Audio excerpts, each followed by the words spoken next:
Om Swastiastu. Assalamualaikum warahmatullahi wabarakatuh. Salam Namo Buddhaya, salam kebajikan. Saya Nimade Suciani, Widyaswara BKPSDN Provinsi Bali. Izinkan saya menyampaikan hasil penelitian saya dengan judul Community of Inquiry untuk merancang learning engagement peserta pelatihan di BKPSDN Provinsi Bali. Salah satu model pembelajaran untuk meningkatkan keterlibatan peserta dalam pembelajaran yang sudah banyak dilakukan adalah model Community of Inquiry yang didasari bahwa belajar adalah proses interaksi sosial, seperti digambarkan pada gambar berikut ini. Gambar berikut dapat dilihat bahwa kehadiran pengajaran akan menyebabkan keterlibatan dalam mencapai tujuan pembelajaran, kehadiran sosial akan memunculkan keterlibatan antar peserta, dan kehadiran kognitif akan memunculkan diskusi yang menantang dan memotivasi siswa untuk terus ingin belajar. Keterlibatan dalam konten pembelajaran dan pencapaian tujuan pembelajaran menyebabkan munculnya pengaturan pembelajaran baik secara individu ataupun secara bersama-sama bagi peserta pelatihan. Iklim belajar dibentuk oleh keterlibatan antara partisipan dengan pencapaian tujuan pembelajaran. Iklim ini biasanya mengacu pada suasana hati, sikap, serta standar yang berlaku di lingkungan kelas. Iklim yang baik dapat dibangun untuk membentuk lingkungan belajar yang positif. Sedangkan irisan ketiga yaitu antara keterlibatan partisipan dengan konten pembelajaran, yaitu memunculkan kemampuan untuk beradaptasi, berpartisipasi dalam percakapan, diskusi terkait dengan topik pembelajaran.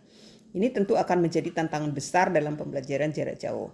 Kemampuan berkomunikasi dengan orang lain di ruang kelas harus terus dilatih baik secara lisan maupun tertulis. Nah, yang dilakukan dalam penelitian ini adalah survei ketiga kehadiran tersebut dengan menggunakan instrumen standar yang sudah diuji validitas dan reliabilitasnya, baik pada proses e-learning maupun klasikal pada pelatihan kepemimpinan pengawas di BKPSDM Provinsi Bali. Adapun subjek penelitian, waktu, peserta adalah sebagai berikut.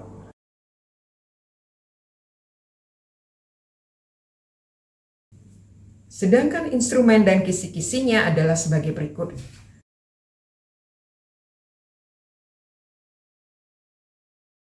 Adapun hasilnya adalah terjadi perbedaan yang signifikan antara pasangan kehadiran pengajaran, kehadiran sosial, dan kehadiran kognitif antar e-learning dengan pembelajaran klasikal. Capaian kehadiran lebih tinggi pada pembelajaran klasikal daripada pembelajaran e-learning untuk semua komponen tersebut.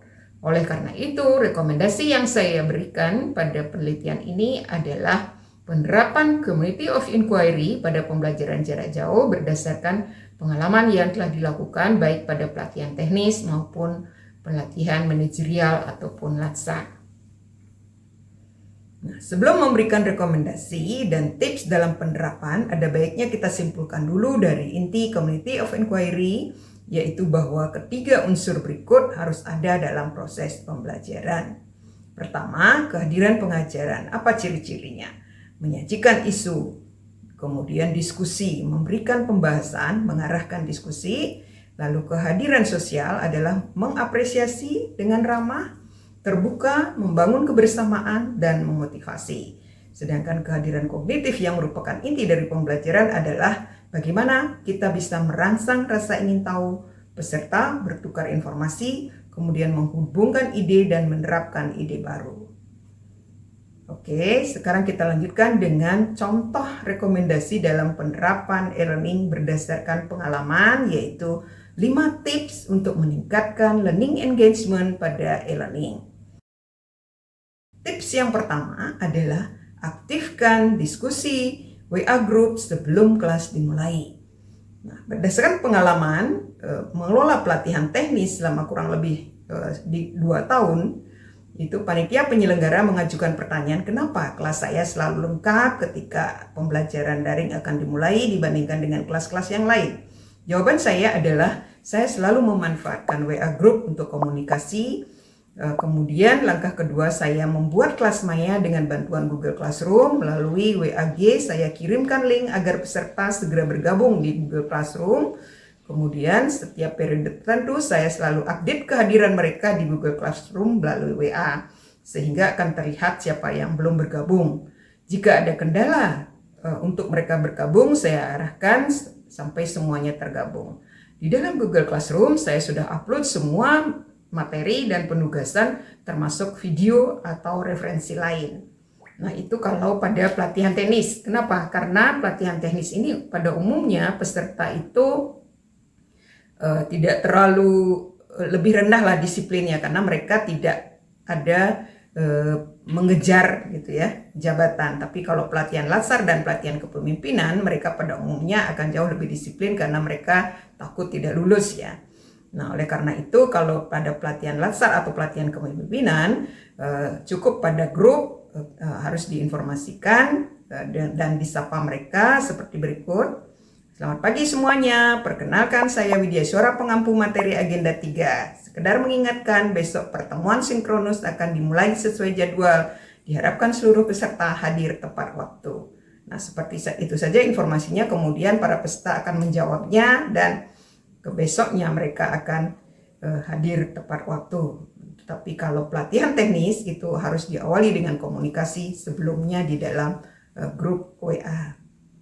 Nah, tips yang kedua adalah sederhanakan struktur pembelajaran dan buat aturan pembelajaran. Nah, ini menjadi sesuatu yang sangat penting karena materi harus disusun secara sederhana dengan link yang jelas sehingga tidak membingungkan peserta.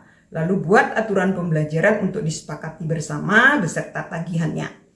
Sebagai fasilitator, kita memaklumi kesibukan peserta, tetapi pembelajaran yang akan mereka lalui amat penting sehingga ada aturan yang wajib mereka penuhi. Misalnya saja, ada penilaian untuk setiap materi, misalnya yaitu diskusi 30%, penugasan 40%, dan kuis 30%. Dan ini kita cantumkan di dalam kelas maya, beserta urutan-urutan materi yang pengaturannya cukup sederhana seperti contoh-contoh dalam struktur materi saya di Google Classroom yang sudah pernah saya buat. Baik, kita lanjut ke tips yang ketiga yang sangat penting, yaitu kuasai materi dan berikan referensi berupa link e-book. Nah, ini adalah kunci dari keberhasilan pembelajaran karena kalau fasilitator tidak menguasai materi, akhirnya hanya membaca slide dan sekedar menghabiskan waktu. Nah, tunjukkan referensi yang digunakan untuk memperkuat konsep, berikan video pendek, serta link e-book dan cara mengaksesnya. Banyak di antara peserta yang tidak tahu sumber dan cara akses buku secara gratis, padahal Perpustakaan Nasional kita melalui Ipusnasnya menyediakan banyak sekali buku-buku yang bisa dibaca. Demikian juga untuk buku-buku internasional karangan para ahli dari teori aslinya yang bisa diakses secara gratis. Misalnya saja saat saya memberikan materi Digital Leadership, Entrepreneurship Leadership, serta Learning Organization pada agenda 2 PKN tingkat 2, saya menunjukkan aplikasi LibDance untuk menemukan buku-buku asli dari penulis ahlinya, termasuk bagaimana cara mengunduhnya dan menerjemahkannya dengan menggunakan Google Terjemahan agar mudah dipahami. Itu sangatlah mudah. Itu saya demonstrasikan, kemudian bahkan konsep penting yang ada dari kutipan itu bisa kita bacakan gitu ya di hadapan mereka, sehingga itu menjadi sesuatu yang bagi mereka memang penting untuk dipelajari, dan ini didemonstrasikan sehingga mereka menjadi sangat tertarik untuk belajar. Kemudian tips yang keempat yaitu siapkan video pendek dan game ya, yang kita sebut dengan gamifikasi.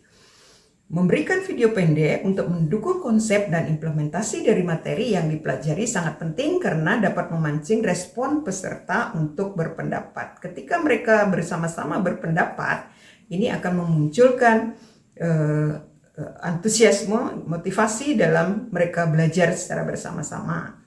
Jadi demikian pula menyiapkan permainan itu sangat penting untuk mengetahui apakah peserta masih konsentrasi dalam proses pembelajaran atau untuk mengetahui tingkat pemahaman mereka. Adapun gamifikasi yang sering saya gunakan mulai dari mengajukan pertanyaan menantang dan meminta mereka menulis jawaban lewat chat room sampai menggunakan aplikasi khusus seperti Mentimeter, Kahoot, dan Quizzes. Tips tips yang kelima yaitu siapkan tugas proyek berkelompok. Nah, ini sering sekali saya lakukan terutama ketika pelatihan manajerial ya.